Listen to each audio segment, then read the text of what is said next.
बहुत समय पहले की बात है। एक शांत और हरे भरे जंगल में, जहाँ पेड़ों की पत्तियां हवा से फुसफुसाती थीं और झरनों का संगीत गूंजता था, एक छोटा सा आश्रम था। इस आश्रम में एक युवा भिक्षु रहता था जिसका नाम आरव था। आरव बहुत बुद्धिमान और जिज्ञासु था, लेकिन उसके मन में एक गहरा संघर्ष चल रहा था। वह अपने विचारों और आदतों का गुलाम था। आरव सुबह जल्दी उठने का संकल्प लेता, पर उसकी आलस भरी आदतें उसे बिस्तर पर रोके रखती। वह ध्यान करने बैठता, पर उसका मन कभी भूतकाल की चिंता में भटकता तो कभी भविष्य की कल्पनाओं में खो जाता। वह अपने गुरु बोधिसत्व के पास गया, जो एक अत्यंत ज्ञानी और शांत व्यक्ति थे। आरव ने अपनी परेशानी उनके सामने रखी। गुरुवर, आरव ने गहरी सांस लेते हुए कहा, मैं बहुत कुछ करना चाहता हूँ। मैं ज्ञान प्राप्त करना चाहता हूँ, लोगों की सेवा करना चाहता हूँ और जीवन में एक सार्थक मार्ग पर चलना चाहता हूँ, लेकिन मेरे विचार मुझे लगातार भटकाते रहते हैं। जब मैं कुछ अच्छा करने की सोचता हूँ तो मेरा मन मुझे रोक देता है। यह मेरे अंदर एक युद्ध जैसा है और मैं हर बार हार जाता हूँ। बोधिसत्व ने मुस्कुराते हुए आरव की ओर देखा। उनकी मुस्कान में असीम शांति और करुणा थी। उन्होंने आरव को पास बैठाया और कहा, आरव, तुम्हारी समस्या केवल तुम्हारी नहीं है, यह हर उस इंसान की है जो अपने मन को नियंत्रित नहीं कर पाता। तुम्हारा मन एक तेज बहती नदी की तरह है। अगर तुम उसे बेकाबू छोड़ दोगे तो वह तुम्हें बहा ले जाएगी, लेकिन अगर तुम उसे दिशा देना सीख लोगे तो वही नदी तुम्हारे जीवन में खुशहाली और सफलता लाएगी।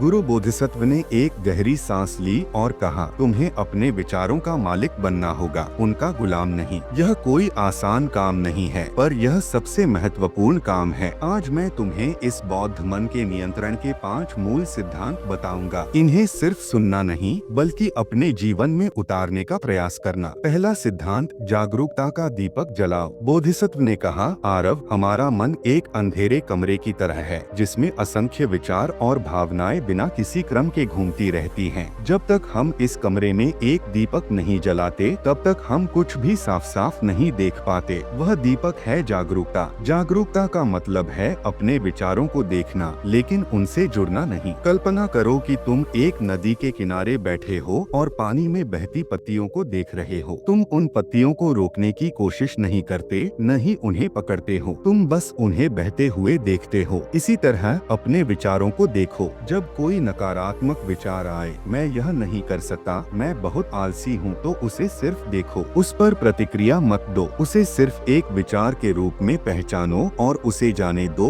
बोधिसत्व ने आगे बताया, सुबह उठकर या दिन में किसी भी शांत क्षण में अपनी आंखें बंद करो और अपने मन में चलने वाले विचारों को देखो। यह जानने की कोशिश करो कि तुम्हारे मन में सबसे ज्यादा कौन से विचार आते हैं, डर के, चिंता के या सकारात्मकता के। जब तुम उन्हें पहचान लोगे तो तुम उन पर नियंत्रण कर पाओगे। आरव ने ध्यान से सुना। उसे लगा जैसे पहली बार उसने अपने मन को बाहर से देखा हो। दूसरा सिद्धांत, विचारों को ऊर्जा देना बंद करो। बोधिसत्व ने अपनी बात जारी रखी, विचारों को जीवित रखने वाली हमारी प्रतिक्रियाएं होती हैं। जब कोई विचार आता है और हम उसे सच मानकर उस पर ध्यान देते हैं, तो हम उसे अपनी ऊर्जा देते हैं। जब हम किसी नकारात्मक विचार को बार बार सोचते हैं, तो वह एक आदत बन जाता है और हमें नियंत्रित करने लगता है। यह ऐसा है जैसे तुम किसी बीज को पानी दे रहे हो। अगर तुम अच्छे विचारों के बीज को पानी दोगे तो वह एक मजबूत पेड़ बनेगा। अगर तुम नकारात्मक विचारों के बीज को पानी दोगे तो वह एक जहरीला पौधा बन जाएगा। तुम्हें अपने मन की बागवानी सीखनी होगी। बोधिसत्व ने आरव को एक अभ्यास बताया। जब भी कोई नकारात्मक विचार आए तो उसे तुरंत एक सकारात्मक विचार से बदल दो। अगर तुम्हारा मन कहता है यह बहुत मुश्किल है, तो तुम कहो यह एक चुनौती है और मैं इससे सीखूंगा। यह शुरुआत में मुश्किल लगेगा, पर धीरे धीरे तुम्हारा मन सकारात्मकता की ओर झुकने लगेगा। तुम्हें अपने दिमाग को सकारात्मकता की ट्रेनिंग देनी होगी। आरव ने सोचा, क्या यह इतना आसान है? बोधिसत्व ने जैसे उसके मन की बात पढ़ ली। उन्होंने कहा, यह आसान नहीं है, पर यह संभव है। हर सुबह जब तुम उठो तो यह संकल्प लो कि तुम आज अपने विचारों को खुद दिशा दोगे, न कि वे तुम्हें दिशा देंगे। तीसरा सिद्धांत, वर्तमान में जीने का अभ्यास करो। आरव, बोधिसत्व ने कहा, हमारे ज्यादातर दुख भूतकाल के पछतावे और भविष्य की चिंताओं से आते हैं। जब हम भूतकाल में जीते हैं तो हम दुखी होते हैं। जब हम भविष्य में जीते हैं तो हम चिंतित होते हैं और इस सब में हम अपने जीवन के सबसे महत्वपूर्ण पल वर्तमान को खो देते हैं। तुम्हारा मन एक मशीन की तरह है जो लगातार चल रही है। ध्यान मेडिटेशन इस मशीन को धीमा करने का सबसे अच्छा तरीका है। जब तुम ध्यान करते हो तो तुम अपने विचारों को देखने का अभ्यास करते हो और अपने मन को वर्तमान में स्थिर करते हो। तुम अपनी सांस पर ध्यान केंद्रित करो, सांस का अंदर जाना और बाहर आना। जब मन भटके तो उसे प्यार से वापस सांस पर ले आओ। वर्तमान में जीने का मतलब यह भी है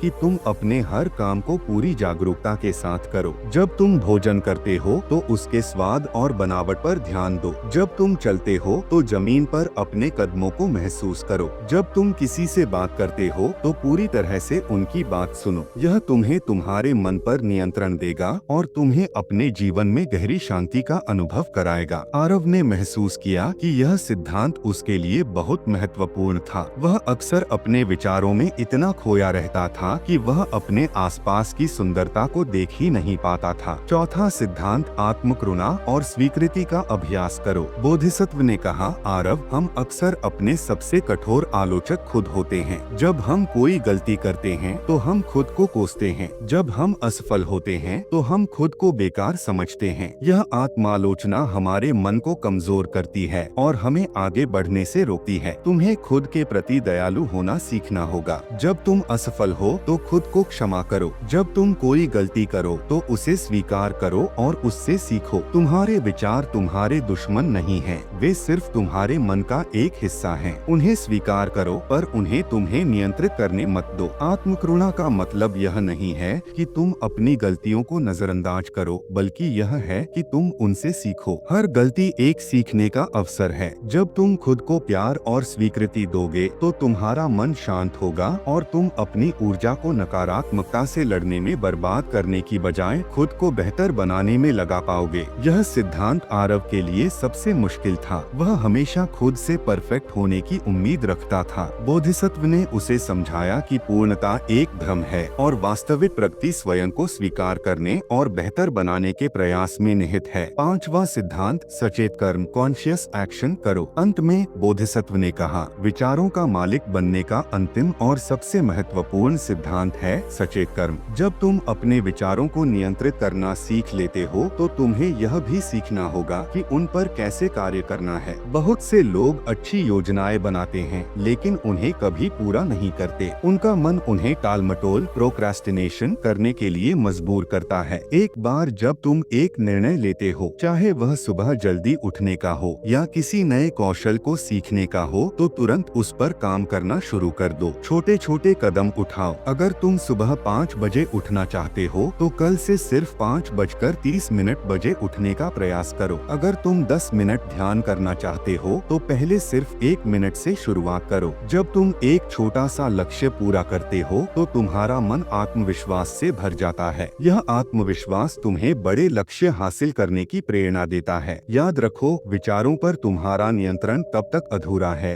जब तक तुम उन विचारों को कर्म में नहीं बदलते। तुम्हारे विचार ही तुम्हारा भविष्य बनाते हैं। बोधिसत्व ने अपनी बात समाप्त की। आरव शांत और विचारशील होकर बैठा था। उसे अपने सवालों का जवाब मिल गया था। उसने महसूस किया कि उसकी लड़ाई अपने विचारों से नहीं बल्कि अपने मन पर नियंत्रण की कमी से थी। आरव ने गुरु बोधिसत्व का धन्यवाद किया और आश्रम वापस आ गया। उसने अगले दिन से ही इन सिद्धांतों का पालन करना शुरू कर दिया। सबसे पहले उसने जागरूकता का दीपक जलाया। वह अपने विचारों को देखने लगा जैसे कोई दर्शक सिनेमा देख रहा हो। जब भी कोई नकारात्मक विचार आता, वह उसे सिर्फ देखता और जाने देता। फिर उसने नकारात्मक विचारों को ऊर्जा देना बंद कर दिया। जब भी उसका मन कहता, मैं ध्यान नहीं कर सकता, वह तुरंत खुद से कहता, मैं कोशिश करूंगा। उसने वर्तमान में जीने का अभ्यास किया। जब वह भोजन करता तो वह खाने के स्वाद पर ध्यान देता। जब वह ध्यान करता तो अपनी सांस पर ध्यान केंद्रित करता। सबसे महत्वपूर्ण, उसने आत्मकरुणा का अभ्यास किया। जब वह आलस के कारण देर से उठता तो वह खुद को कोसता नहीं बल्कि अगली सुबह जल्दी उठने का संकल्प लेता। अंत में उसने सचेत कर्म करना शुरू किया। वह छोटे छोटे लक्ष्य बनाता और उन्हें तुरंत पूरा करता। एक दिन में सिर्फ 5 मिनट ध्यान, 10 मिनट पढ़ना और 15 मिनट काम करना। धीरे धीरे आरव के जीवन में एक बड़ा बदलाव आया। उसकी आदतें बदल बदल गईं। उसका मन शांत हो गया। उसने अपने विचारों पर नियंत्रण करना सीख लिया था। वह अब उनका गुलाम नहीं बल्कि उनका मालिक था। यह कहानी हमें सिखाती है कि हमारे विचार ही हमारी सच्चाई बनाते हैं। जब हम अपने विचारों पर नियंत्रण कर लेते हैं तो हम अपने जीवन पर नियंत्रण कर लेते हैं। तो दोस्तों, अपने विचारों का मालिक बनो, गुलाम नहीं। यह सफर आसान नहीं है, पर यह सबसे महत्वपूर्ण सफर है। अगर आपको यह कहानी पसंद आई हो तो इसे लाइक करें और अपने दोस्तों के साथ शेयर करें। और ऐसे ही और भी प्रेरणादायक कहानियों के लिए हमारे चैनल को सब्सक्राइब करें। मिलते हैं अगले वीडियो में।